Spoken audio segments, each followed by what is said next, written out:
The ballroom lights caught the diamonds around Sienna's wrist, but her eyes never left his face. Her palm connected with his cheek before she even decided to do it. The room went still. Champagne glasses paused halfway to lips.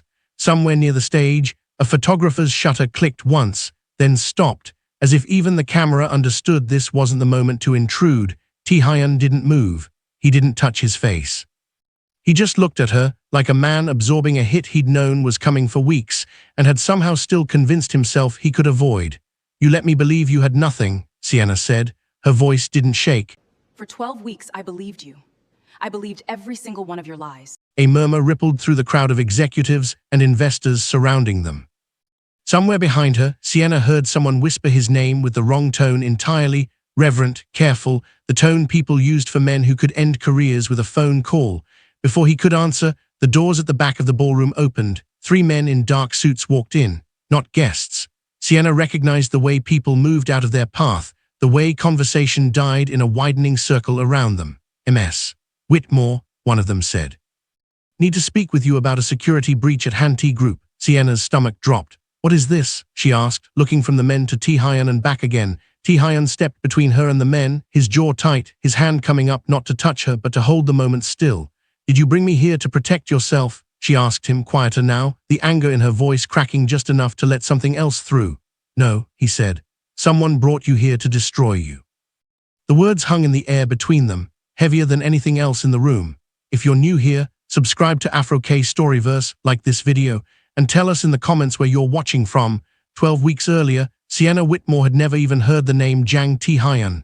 Sienna stood in what used to be her father's office, staring at a nameplate that no longer had her name on it. 6 weeks. That's how long it had taken Vivian to erase her. The desk was the same. The view of the Han River through floor-to-ceiling windows was the same. The bookshelf still held the leather-bound ledgers her father used to pull down when he wanted to teach her something about how the business actually worked. But the nameplate now read Vivian Whitmore, Chief Executive Officer, and Sienna's box of belongings sat by the door where security had left it that morning, like she was the one who didn't belong. "You can't just take my father's office," Sienna said. Vivian didn't look up from her tablet. "It's not your father's office anymore, sweetheart. He's gone. Left me shares, voting shares. I saw the will before it was updated." Vivian finally raised her eyes, and there was something almost bored in the way she studied Sienna, like this was a conversation she'd already had a dozen times in her head and grown tired of. "Estate law is complicated. You'd know that if you'd finished your MBA instead of dropping out to play assistant for a man who's dead." Sienna's jaw tightened, but she said nothing. She'd learned over the last 6 weeks that Vivian fed on reactions. Silence starved her. "I want to see the updated documents," Sienna said instead. "Talk to legal." "I did. They said the files are sealed pending a security review." Something flickered behind Vivian's eyes. Small, fast. Gone before Sienna could name it, but not fast enough that she missed it entirely. "Then I suppose you'll have to wait," Vivian said, and turned back to her tablet, as if the conversation, and Sienna herself, had already ceased to be worth her attention. Sienna picked up her box and walked out. She didn't cry in the elevator. She'd stopped doing that around week 3, when she realized tears wouldn't get her inheritance back, wouldn't bring her father back, wouldn't do anything except give Vivian something to smirk about if she ever found out. Her father had built Whitmore Hospitality Group from nothing. 22 hotels across 3 continents, each one bearing a small brass plaque near the entrance with his initials, a habit he'd started with the first hotel and never abandoned. He used to bring Sienna into meetings before she could legally sign anything, just so she'd learn how rooms full of powerful men actually worked, who spoke first, who stayed quiet until it mattered, who you could trust with a handshake, and who required everything notarized twice. He'd promised her a future in that company, not handed to her, earned the way he'd earned it, but with a door already open when she was ready to walk through.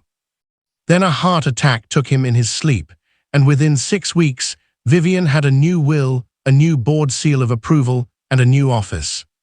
That night, in the cramped studio apartment she'd moved into after her accounts were frozen, Sienna sat on the floor with her laptop balanced on a moving box and pulled up a digital archive her father had shown her years ago. An old backup drive he kept for tax records, half forgotten, still linked to her university email from when he used to send her documents to review before she'd even understood what half of them meant. Most of the files were exactly what she expected. Tax filings, vendor contracts, the kind of paperwork that made her eyes glaze over even now. Then she found a folder dated 3 weeks before her father's death, labeled with nothing but a string of numbers. Inside were wire transfer records. Money moving out of Whitmore hospitality accounts into companies she didn't recognize, then disappearing into accounts that weren't hers, weren't her father's, and weren't anyone she could identify with a simple search. Her father had been tracking something before he died. Sienna sat back from the screen, pulse quickening. She thought about the way Vivian's face had shifted for that half-second when she mentioned the security review. Not confusion, not innocence, recognition. Whatever her father had found, Vivian didn't want it found again. For the first time since the funeral, Sienna had something other than grief keeping her up at night. She had a lead. 3 days later, Sienna followed it. The company listed in her father's records, Biko Consulting Partners, had an office address on the other side of Seoul, tucked into a mid-rise building that had clearly seen better decades. When she arrived, the lobby directory didn't even list the company anymore. The building manager, an older man with tired eyes, told her Biko had dissolved 6 months earlier. Any forwarding information? Records of who ran it? He shrugged. Paid through the lease early. Cleared out overnight, practically. Didn't leave a number. Someone had erased it, and erased it well. Sienna stepped back onto the sidewalk, frustrated, the first real lead she'd had already going cold in her hands. Rain began falling, fine and cold, the kind that soaked through a coat before you noticed. She pulled her collar tighter and started toward the train station, replaying the conversation, wondering what her father would have done next. Then she noticed the man sitting beneath the awning of a closed convenience store. He was alone. His black jacket was worn at the sleeves, his shoes were old, and his dark hair was damp from the rain, plastered slightly against his forehead. He looked exhausted, not dangerous, not threatening, just forgotten. People walked around him without a second glance, the way city crowds learned to walk around anything that made them uncomfortable to look at directly. Sienna almost did the same, then she noticed his hands. They were trembling from the cold, curled loosely in his lap like he'd stopped trying to warm them. She stopped. "Are you okay?" The man looked up. His eyes were sharp despite the exhaustion in his face, too sharp, she'd think later, for a man who looked like he had nowhere to be. "Fine, you don't look fine." A faint smile touched his mouth, there and gone. "You always stop for strangers." "No, then why stop for me?" Sienna didn't have an answer, not one she could put into words in that moment. She walked into the convenience store, bought a hot drink and a rice ball from the counter, and came back out to find him watching her with an expression she couldn't quite place. "You didn't have to do this," he said when she held them out. "I know." He looked at the food, then at her like he was trying to find the catch. "That's why I did," she said. For several seconds he said nothing. Then he accepted it, wrapping both hands around the warm cup like it was the only heat left in the world. "Thank you, Tae-hyun," he said after a moment, like the name had been waiting behind his teeth. Jang Tae-hyun, Sienna, neither of them knew it yet, but that brief conversation, 30 seconds under a convenience store awning in the rain, would change both their lives by the second week. Sienna had stopped questioning why she kept finding reasons to walk past the same street corner on her way home from the hotel. Tae-hyun wasn't always there. Some evenings, the space beneath the awning was empty, and she told herself she wasn't disappointed and didn't quite believe it. But when he was there, they talked about nothing important, and somehow, without either of them planning it, about everything. "You understand corporate finance?" she asked one afternoon, after he'd casually picked apart a flaw in a licensing deal she mentioned in passing, identifying a liability clause she hadn't even noticed herself. "Enough, that's not an answer. It's the only one you're getting." The first time in weeks, Sienna laughed, a real laugh surprised out of her before she could stop it. Tae-hyun looked at her a second longer than necessary, something shifting behind his eyes. "What?" she asked. "Nothing." "You laugh like it's not something you do very often lately." Perceptive, for a man who won't tell me where he sleeps. Touché. Something changed between them in that exchange. Not love, not yet. Just curiosity, sharp and mutual, the kind that made both of them look forward to the next conversation before the current one had even ended. By the end of the week, their meetings had stopped being accidental. Sienna started timing her walk home to pass his corner. Tae-hyun, though she didn't know it, had started arranging his schedule around the same hour. He never asked her for money, never followed her home, never tried to take advantage of her kindness the way she half expected, having braced herself for it without realizing. Instead, he listened and asked questions that landed a little too precisely for a man supposedly consumed with survival. about her father's company, about the board, about who held what percentage of voting shares, she noticed. She filed it away, the way she was starting to file away a great many small things about Jang Tae-hyun that didn't quite add up. Over the next 2 weeks, a rhythm settled between them. Coffee after her shifts at the hotel, long walks with no destination through neighborhoods neither of them seemed to be in a hurry to leave, conversations that started as small talk and ended somewhere neither of them expected to land. "Where do you sleep?" she asked once, the question slipping out before she could soften it. "Depends on the night." That's not an answer either. You ask a lot of questions for someone who doesn't answer many of her own. Sienna went quiet at that court. She told him eventually, in pieces over several nights rather than all at once, about her father, about Vivian, about the frozen accounts and the sealed files, and the 6 weeks of watching her life get taken apart by someone who used to hug her at Christmas. Tae-hyun listened to all of it without interrupting, and when she finished, he said only, "People who take everything usually leave a trail. They're rarely as careful as they think. You sound like you've done this before." "I read a lot," he said simply. She let it go, the way she was learning to let things go with him. But she filed it away, the way she filed away the black car that idled half a block from their usual corner, engine running, driver never getting out, and never seeming to be waiting for anyone else. The way she filed away the sharply dressed man who'd nodded at Tae-hyun once from across the street like he was someone worth acknowledging, and the way Tae-hyun had steered them both in the opposite direction without explanation. The way she filed away the phone calls he stepped away to take, voice dropping into a register that belonged to a man used to being obeyed, not a man asking anyone for anything. None of it, on its own, meant much. All of it together was starting to mean something she didn't have words for yet. While Sienna kept digging through her father's records at night, Tae-hyun was running his own quiet investigation into the same rot eating through Han-Tae Group's finances from the inside. Someone within his own company had been bleeding it dry through shell accounts for years, moving money in amounts small enough to escape a casual audit, but consistent enough to add up to millions. He'd traded his boardroom and his name for a street corner and borrowed clothes because people didn't lie to a man who had nothing left to offer them. Executives lied to protect their positions. A stranger in worn shoes got the truth, or at least got close enough to it to start seeing shapes in the dark. By the end of week 4, that investigation surfaced a name buried 3 levels deep in a shell company's paperwork, tucked into a subsidiary filing his forensic accountant almost hadn't flagged. Whitmore. Tae-hyun sat with the file a long time that night, in the modest apartment he'd rented under false name, and understood, for the first time since starting this investigation, that the case in front of him had a face he recognized, Sienna's face. He didn't yet know how deep the connection ran.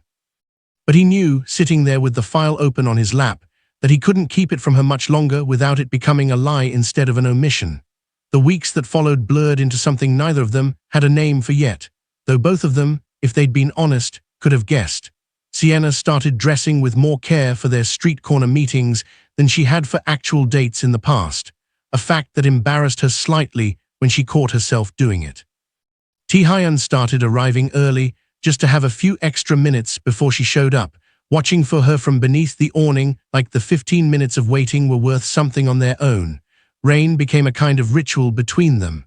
Where it once caught Sienna off guard, she started checking the forecast, and one evening she brought 2 umbrellas instead of 1. "You planned ahead," Tae-hyun said, taking the second one from her hand, something almost boyish in the way he examined it, like he wasn't used to being planned for. "I learn." They walked without a destination, the way they'd started doing most evenings now.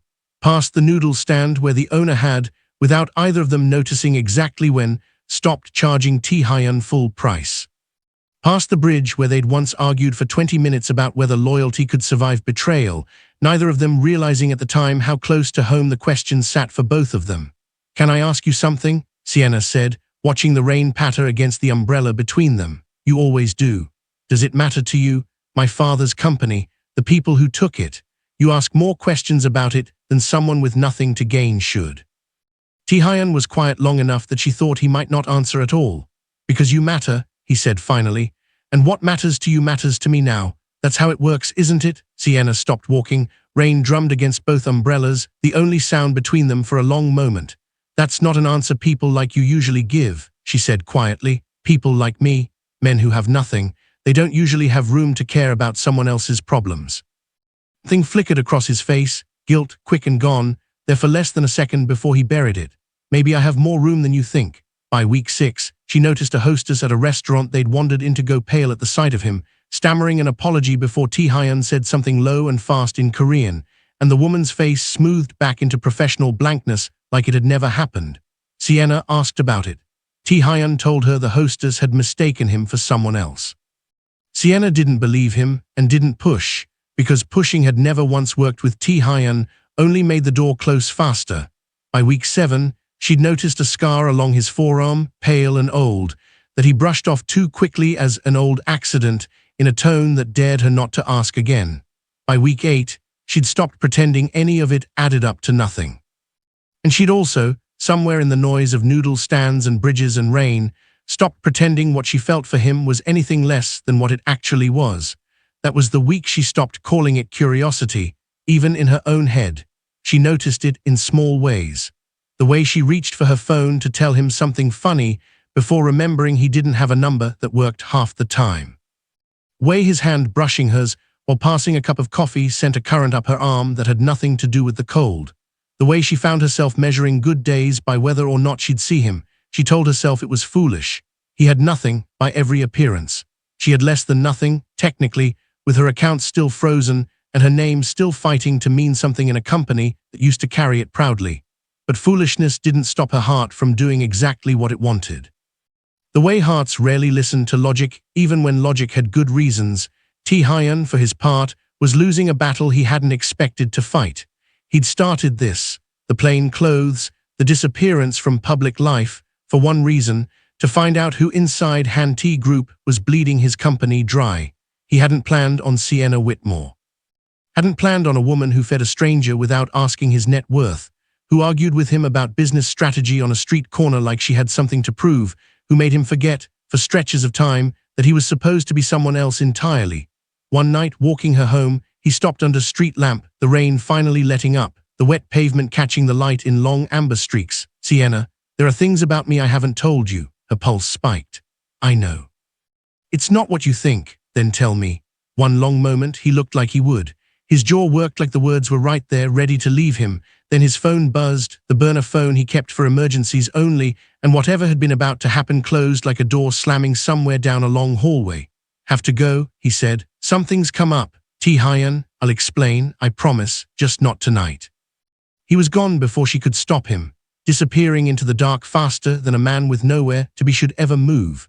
Sienna stood under the street lamp a long time after he left, rain damp and cold, and understood that she was more afraid of losing whatever this was than she'd been afraid of anything since her father died. If you're enjoying Sienna and Tae-hyun's story so far, don't forget to like, subscribe, and tell me what you think will happen next. The emergency that pulled Tae-hyun away that night had a name. A leaked memo circulating among 3 board members, hinting that the chairman of Han-Tae Group hadn't left the country on business at all, that he'd been seen in the city, dressed like a man with nothing, doing God knew what. He spent the next several days containing it, tracing the leak, reassuring the 2 board members he trusted, and quietly outmaneuvering the one he didn't. It meant several days of silence towards Sienna he couldn't fully explain, several unanswered messages on the burner phone he checked more than he wanted to admit. When he finally came back to their corner, she was waiting with a list she hadn't written down but had memorized anyway, turning it over in her mind through every one of those silent days. "You disappeared. Something came up. I told you it would. You always say that." Sienna studied him, arms crossed, more tired than angry. "There's a hostess who looked at you like she'd seen a ghost. A black car that shows up exactly when you do and disappears exactly when you leave. A man in a tailored coat who nodded at you last week like you were someone he answered to. A scar you won't explain. And now 4 days of nothing. People see what they expect to see," Tae-hyun said. "It's usually wrong. That's a very convenient thing to believe. It's also true." Sienna let it drop, the way she always did when the door started to close faster than she could get through it. But her own investigation had caught fire that same week, giving her something else to focus her frustration on. The wire transfer records from her father's hidden folder had a pattern she'd finally cracked after 3 sleepless nights, comparing timestamps to old board meeting calendars she'd pulled from company archives she technically no longer had authorization to access. Every transfer happened within 48 hours of a Whitmore Hospitality Board meeting. Vivian attended every one of those meetings. So did 3 other executives. And so, according to a name buried in a subsidiary filing she almost skipped over entirely, did an outside consultant listed only as Jae Seung-ho Advisory. The name meant nothing to her yet. Just letters on a page, one more thread in a tangle she was slowly learning to follow. 2 nights later, walking her home, Tae-hyun stopped mid-sentence, his whole body going still beside her. Across the street, a man in a tailored coat had just stepped out of a sedan, phone pressed to his ear, speaking with the unhurried authority of someone used to being obeyed without question. Sienna felt the shift before she understood it, a held breath beside her, tension coiling through Tae-hyun's frame. "Who is that?" she asked. "No one," Tae-hyun said, already steering her the other direction. "Let's take the long way." But she'd seen his face in the streetlight for just a second before he turned away. It wasn't fear exactly, it was recognition. Old, tired and wary, the look of a man watching an enemy who didn't yet know he'd been spotted. Sienna didn't ask again that night, but she started paying closer attention to everyone who so much as glanced at Tae-hyun twice, cataloging faces the way she'd once cataloged numbers in a wire transfer spreadsheet. Something was circling both of them. She just didn't know yet that it was the same thing. The following week, Tae-hyun tried again. They sat on a low wall near the river, the city lights scattering gold and white across the black water, close enough that their shoulders touched. He turned to her with the same look he'd worn under the street lamp weeks earlier, the look of a man standing at the edge of something he could no longer avoid. "Sienna, before anything else happens, I need you to hear something from me instead of finding it out another way. Okay?" Her heart was already pounding. "I'm not." His phone rang, not the burner. The other one, the one he almost never let her see, buzzing with a name on the screen that made his jaw tighten in a way she recognized now, a way that meant business, not choice. "Have to take this." Tae-hyun, 2 minutes. It became 20.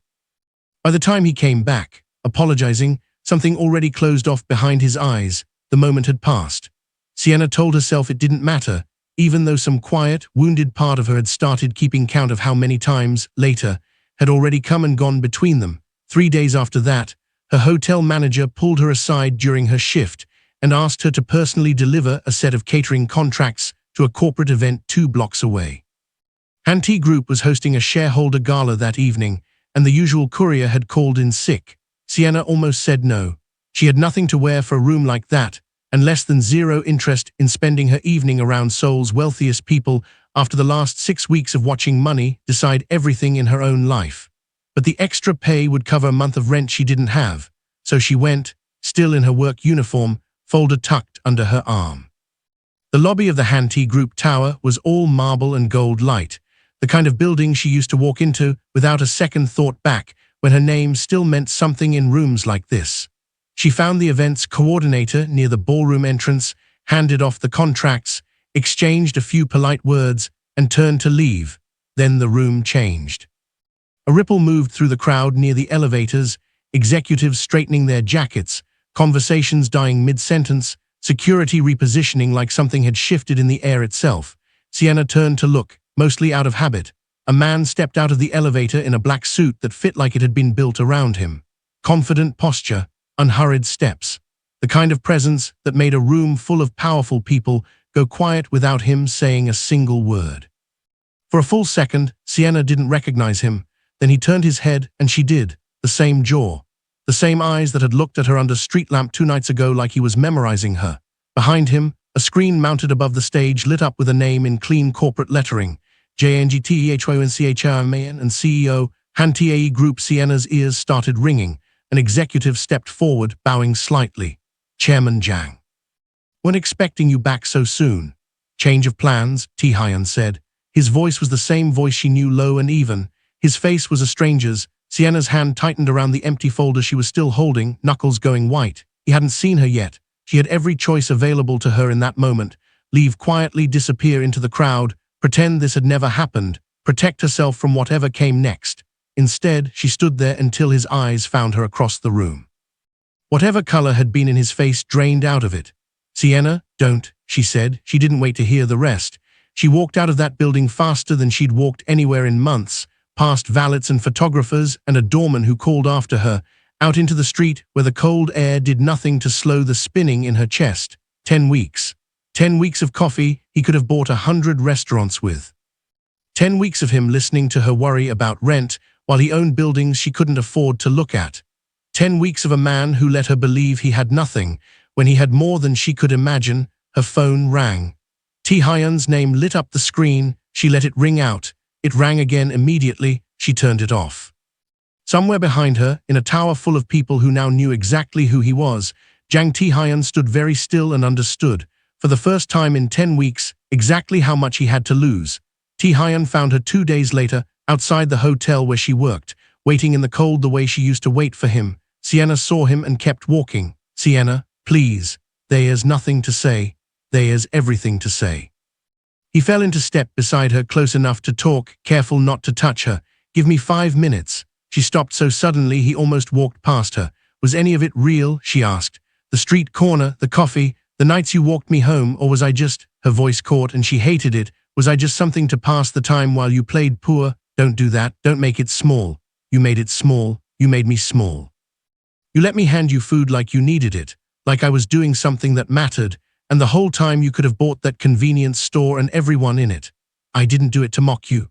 "Then why?" Tae-hyun exhaled, and for the first time since she'd known him, he looked less like a man in control and more like one running out of ground to stand on. "Someone inside my own company has been stealing from it for years," he said. "Millions moved through shell accounts, hidden behind names I trusted. I couldn't find them from inside a boardroom. People lie to the chairman of Han-Tae Group. They don't lie to a man who has nothing left to offer them. So you became nobody. I became someone who could actually see what was happening. I was what, collateral? A witness who wandered into the wrong investigation? You were the only true thing in 10 weeks of lying to everyone else," he said. "That's not collateral. That's the opposite of it. I needed you to trust me enough to tell me, not enough to let me find out in a room full of strangers. I know, do you? I was going to tell you twice, by the river, under the street lamp. Both times something pulled me away before I got the words out." Sienna stood there a long moment, the cold biting through her coat, everything in her wanting to believe him and everything in her too afraid to. "I need time," she finally said. "Take it. I mean it, Tae-hyun. Don't follow me, don't call. I need to know if what I felt was real without you standing in front of me making it hard to think." Something in his face closed, quiet and resigned. "Okay," he said. "But Sienna, whatever you decide, be careful. The people I've been investigating know I've gotten close to something. If they've noticed you, that's dangerous. Not because of me, because of what you might already know." She didn't answer. She turned and walked away, and this time he let her. He kept his word. Didn't call, he didn't follow. But 2 floors below his office that same week, his head of security flagged something that made Tae-hyun's blood run cold. A search query, run from an internal Han-Tae terminal, pulling every record connected to the name Whitmore. Someone inside his own company was building a file. And it wasn't him. Tae-hyun traced the search to a terminal on the 14th floor, financial compliance, a department with legitimate reasons to pull records on almost anyone. The login belonged to a mid-level analyst named Han Jae-sung, a man Tae-hyun had met exactly twice in 3 years. Not senior enough to matter, not junior enough to act alone. Someone had told him what to look for. Tae-hyun called his head of security into his office and laid out everything: the dissolved shell company, the wire transfers timed to Whitmore Hospitality Board meetings, the outside consultant listed only as Jae Seung-ho, advisory that had turned up in Sienna's own research without either of them realizing they were chasing the same ghost.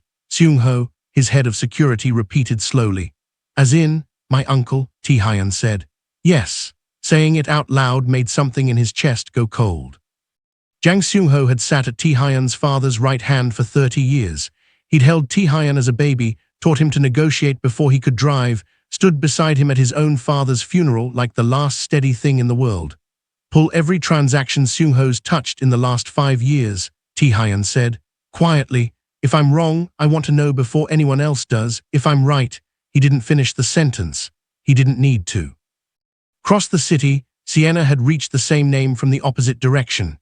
She'd spent 3 sleepless nights cross-referencing the consultant's filings against every Whitmore hospitality contract from the last 5 years, and the pattern was undeniable now.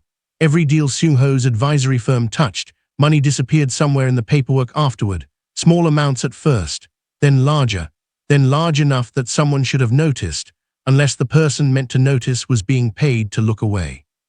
She thought about her father, The way he used to stay late reviewing contracts nobody else wanted to read. The way he'd once told her that the most dangerous thief in any company wasn't the one who took too much. It was the one who knew exactly how little he could take without anyone counting. Her father had found this. She was sure of it now. The hidden folder, the timing that matched his death almost too closely. Sienna's hands went still over the keyboard. What if he hadn't just found irregularities? What if he'd found Seung-ho? And what if that was why, weeks before a sudden heart attack no one had questioned, her healthy 53-year-old father had started keeping secret backup files no one was supposed to find? She needed proof. Something undeniable. She thought of the archive her father had left behind, the one she'd only skimmed at first. There had to be more in there. He wouldn't have hidden a folder without leaving himself a way to prove what was in it. She kept digging until she found the recording. The recording was 11 minutes long, buried 3 folders deep, labeled with nothing but a date. Sienna sat on the floor of her apartment at 2 in the morning and pressed play, and her father's voice filled the room for the first time in months. He sounded tired, careful.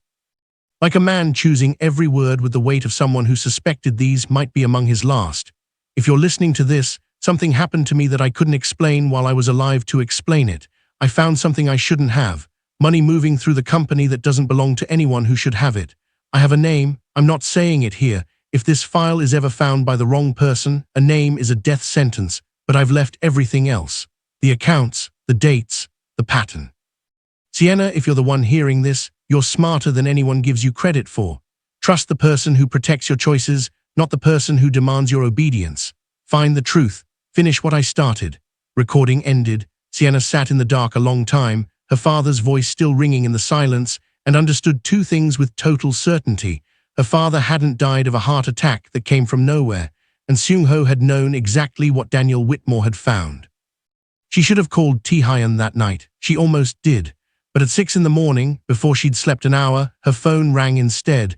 Her hotel's HR director, voice clipped and formal in a way that made her stomach drop before he said a single real word. MS. Whitmore, we need you to come in. There's a situation involving your access credentials. The situation, it turned out, was catastrophic.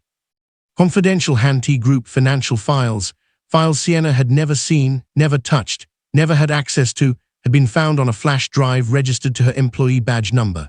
Security footage, grainy but unmistakable, showed a woman matching her build entering a restricted floor of the Han-Tae Tower 2 nights earlier, at a time Sienna could prove, if anyone asked her, that she'd been alone in her apartment listening to her dead father's voice.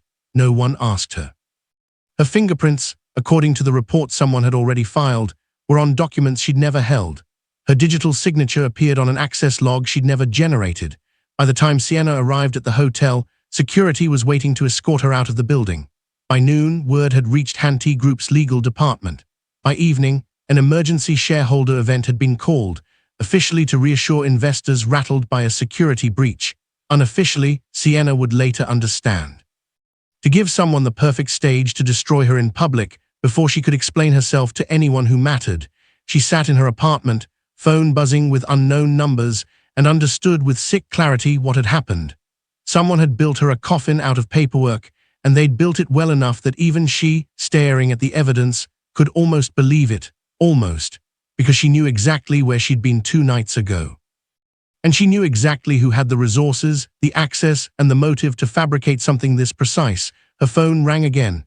This time she answered, Sienna, Tae-hyun's voice tight with urgency. Don't go anywhere near that shareholder event tonight.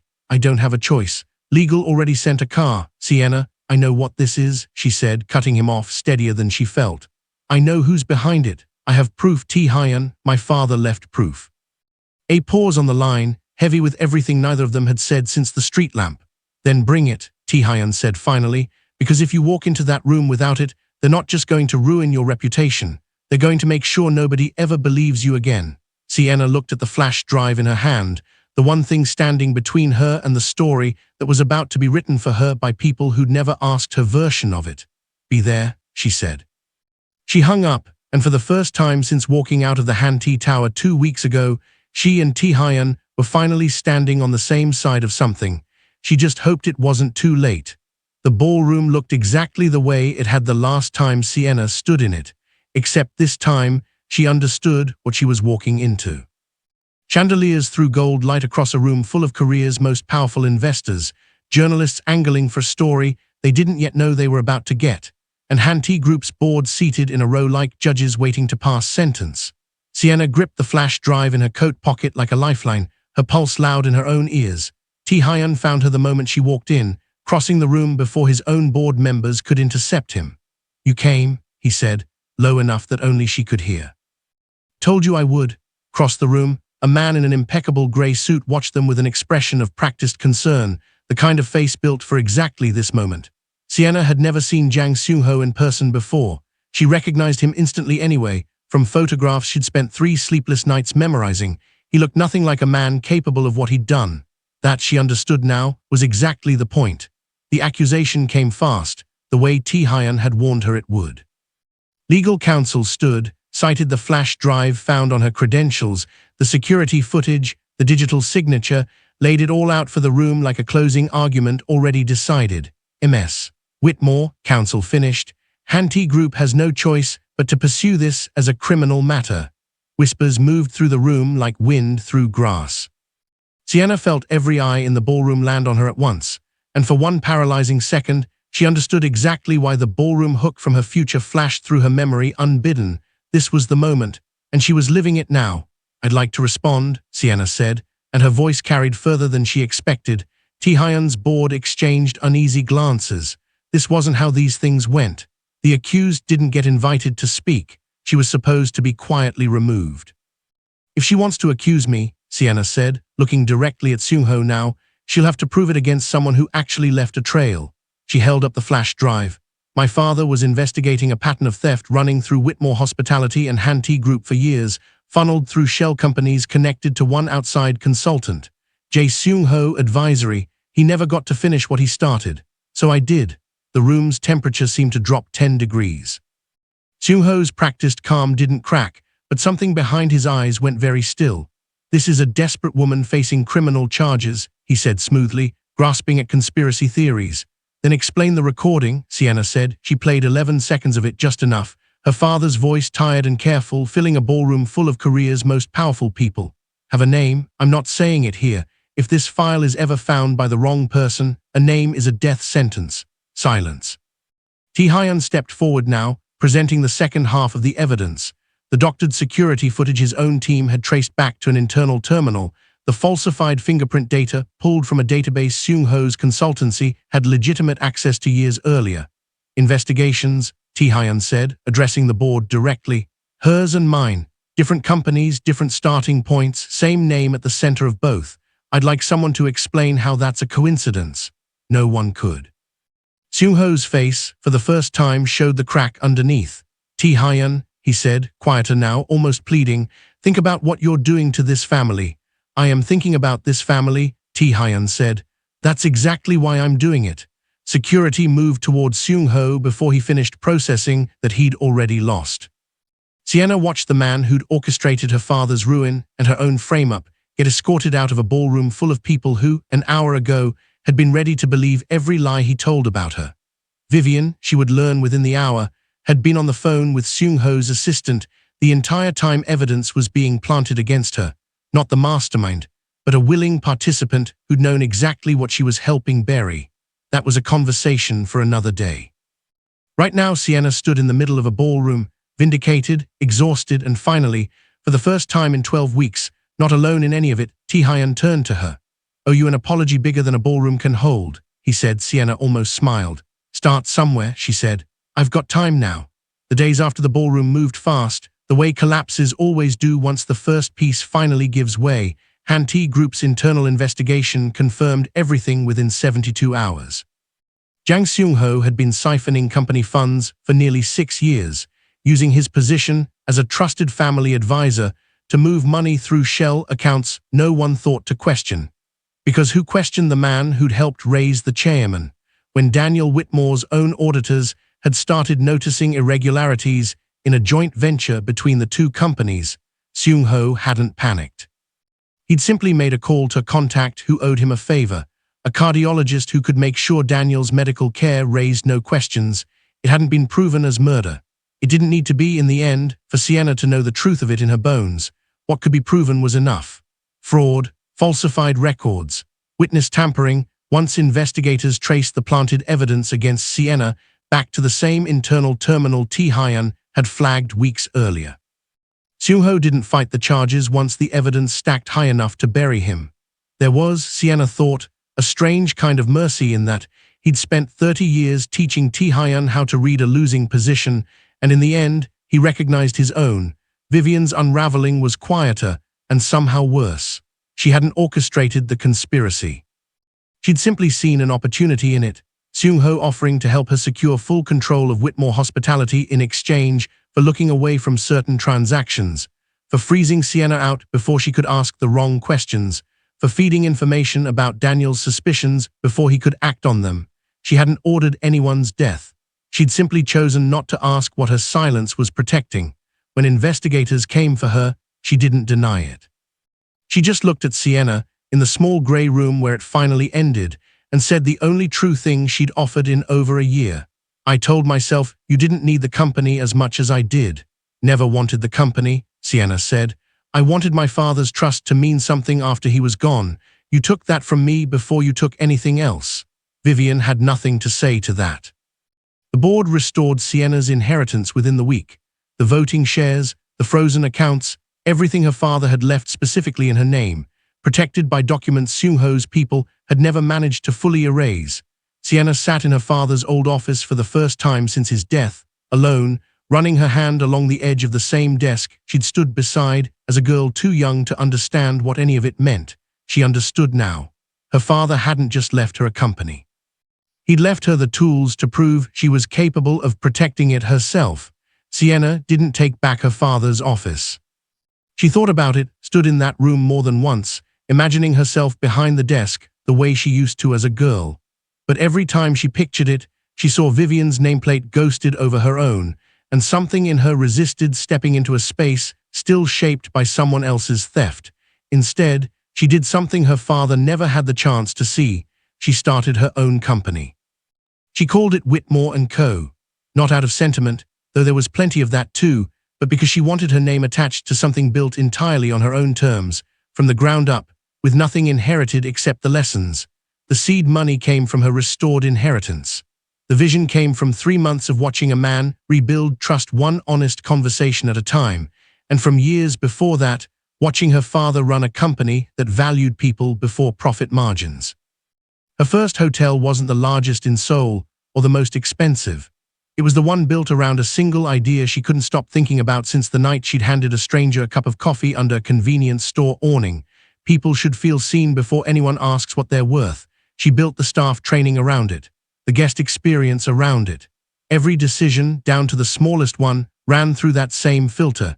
It succeeded faster than anyone, including Sienna, expected. Tae-hyun supported her the way he'd promised he would, present, invested, never once trying to steer. He offered advice when she asked for it. He stayed quiet when she didn't. When investors suggested Han-Tae Group's chairman should simply absorb her fledgling company into his own portfolio, streamline things, make it official, Tae-hyun turned them down without discussing it with her first, then told her about it after, watching her face carefully like he half expected her to be angry he'd made the call. You could have let them, Sienna said. It would have been easier. Easier isn't the same as right, Tae-hyun said. You didn't build this to hand it to me the first time it got hard. Sienna looked at him for a long moment. Learning, she said. I had a good teacher. 3 months after the ballroom, Sienna stood in the lobby of her first hotel, watching it fill with guests for its official opening night, and understood that she'd finally answered the question that had haunted her since her father's funeral. She hadn't just survived losing everything. She'd built something that was entirely, undeniably hers. The opening night crowd had mostly thinned by midnight, down to the people who mattered instead of the ones who needed to be seen. Sienna found Tae-hyun on the terrace, away from the noise, looking out at a skyline that used to belong entirely to him and now belonged, in its own smaller way, to her too. You disappeared, she said. I wanted to give you the room. Tonight's yours. You could still stand next to me for it. He turned, and something in his face eased the way it only did when he stopped bracing for her to walk away. No, I gave you every reason not to trust me, he said. You did. If you ever give me another chance, not because I own something, not because it would look good on a shareholder report, I'll spend the rest of my life earning it properly this time." Sienna didn't answer right away. The city lights caught the same steadiness in his eyes she'd first noticed under a convenience store awning, back when she thought she was buying dinner for a man with nothing. "If I say yes," she said slowly, "will you still let me make my own decisions, all of them, even the ones you don't agree with?" "That's the only way I want you," Tae-hyun said. "I fell for a woman who never once asked me for anything. I'm not about to start taking things from her now." Sienna finally let herself smile. "That's the answer I needed." She stepped closer, and this time there was no ballroom full of strangers, no lie standing between them, no investigation waiting to interrupt. Just the two of them, and a skyline that had watched both of them lose everything and build it back on their own terms. Later, standing at the railing with his hand loosely holding hers, Tae-hyun looked out at the hotel sign glowing below them, WHITMOA, lit up in clean white letters against the dark. "You were the only person who loved me when you thought I had nothing," he said quietly. "Because I never needed you to be rich," Sienna said. "I needed you to be honest. You're finally both." He laughed, low, real, nothing like the careful CEO the world thought it knew. "This is Sienna Whitmore," he said, as if introducing her to the whole city below them. "She built this herself." Sienna leaned into him, watching the lights of Seoul stretch out past the hotel that carried her name, and understood that she hadn't just reclaimed what her father left her. She'd built something greater than anything she'd lost, and she'd done it without ever losing herself along the way. If you enjoyed this story, subscribe to Afro-K StoryVerse, like the video, and comment your favorite moment.